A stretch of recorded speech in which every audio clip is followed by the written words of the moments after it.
What's up, everybody? I hope you're enjoying summer leadership projects so far. And I can't wait to continue to grow closer to God with you guys this summer. But today, I actually want to talk to you guys a little bit about the subject of work. And so, in the words of one of the greatest fictional philosophers of all time, Dwight K. Schrute, who is ready to work? Hopefully y'all caught that joke. It doesn't have the same impact when you're just talking to yourself all alone in a room. So I hope you laugh whenever you do watch this. But anyways, see, we often think there are only a select few ways to enjoy God, experience Him, or glorify Him. And most of those ways are things that we consider spiritual, like studying our Bibles or praying or going to church. And we often fail to realize that we have many different avenues when it comes to enjoying and worshiping God that we can take advantage of. And so one of the ways that I think is most difficult, specifically for college students, to see that they can enjoy God in is their work. I think that's one of the most difficult places for all of you to understand. How do I glorify and enjoy God in my work, at my job, whatever that may be? And so we often don't even ask, how can I glorify God in my work today? So that's a major question that we forget to ask when we wake up in the morning. And so I want to talk to you about a few different principles that I think will help change our mindset and change our view on the work that we do, and change our mindset and view while we're at our summer job or even our future career. First, I think we need to establish what work does God do? Does He work? Is it good? Is this something that can be glorifying to God? Is this something that I can enjoy God in? And so Genesis 1:1, right at the beginning, very first verse of the Bible, it says, "In the beginning, God created the heavens and the earth." So what do we learn about God right there? Well, God is a creator, right? And that's a part of our work. Psalm 104, verse 30, "When you send your breath, they are created, and you renew the face of the earth."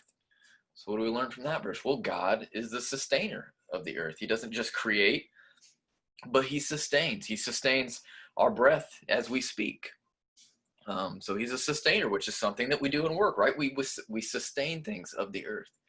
Psalm 65, 9 through 11, "You visit the earth, you water it abundantly, enriching it greatly. God's stream is filled with water, for you prepare the earth in this way, providing people with grain. You softened it, soften it with showers and bless its growth. You soak its furrows and you level its ridges. You crown the year with your goodness." So what do we learn from that? Well, God waters and enriches His creation. He waters and enriches the earth. Something that we also do, right? We water and enrich in our jobs, whatever that may be. Psalm 145, 15 through 16, "All eyes look to you, and you give them their food at the proper time. You open your hand and satisfy the desire of every living thing."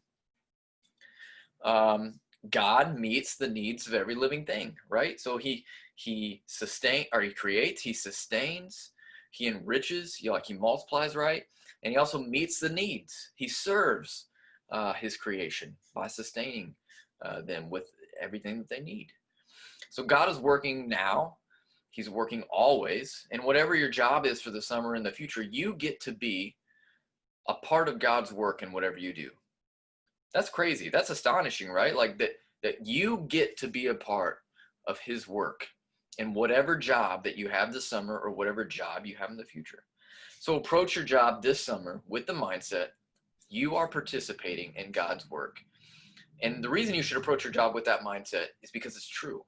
It's not just something to pep you up. I'm not just saying that to give you a little inspiration to get through the day, but this is true. You're participating in God's work at your job today. So how are we participating in God's work, though? What does this look like? In whatever type of work you are doing this summer, I guarantee you are serving others by doing so. Whatever you're working, whether you're working at a drive-through, a hotel, as an engineer, as an intern, if you're working in maintenance, if you're you're working in lawn care, if you're working as a barista or your local grocery store, you are serving your neighbor in those jobs. And so just sit and think about that for a second. The work that you're doing tomorrow is a part of God sustaining, caring for, and enriching the earth and its people.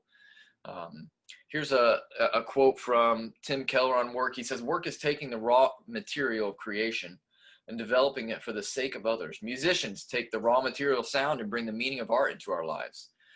Farmers take the raw material soil and seed and bring food into our lives. This means that we are God's ministers in our work, not only when we are witnessing or talking directly about Jesus, but when we are simply doing our work. That's awesome. The fact that just by the very act of doing our work, we are communicating with those around us God's goodness. We get to be a part of that. So take your work, whatever it is, seriously, but be joyful in it as well, because God has placed you there to serve and love your neighbor. He has placed you there to glorify himself. But often we only see our work as a trade-off for money. We see it as an exchange, right?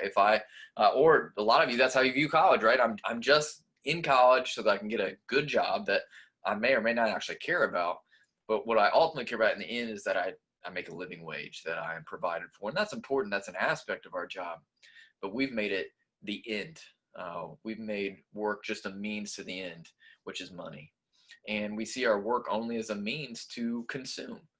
And I think we go wrong there. Dorothy Sayers, author, during World War II, actually, a very prominent author, this is what she had to say. She said, we have had to learn the bitter lesson that in all the world, there are only two sources of real wealth, the fruit of the earth and the labor of men.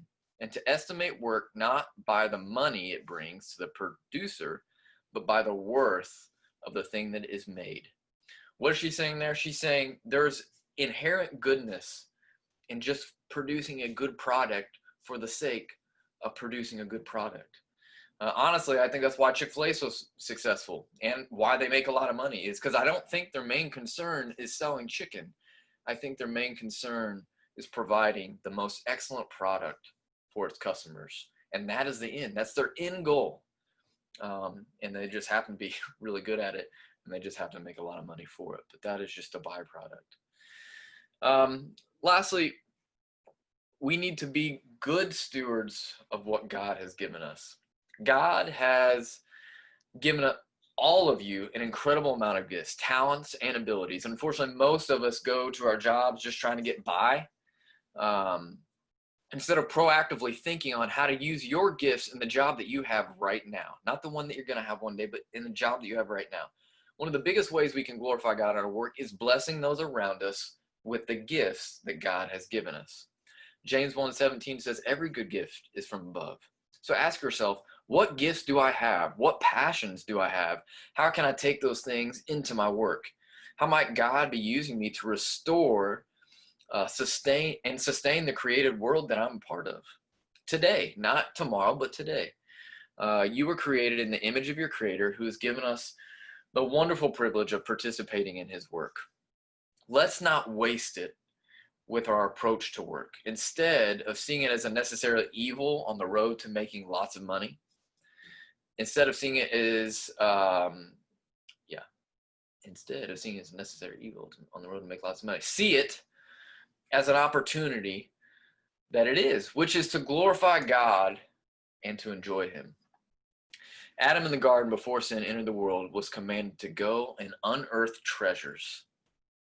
That's the kind of the most basic form of the Hebrew language. It says he's called to go unearth treasures.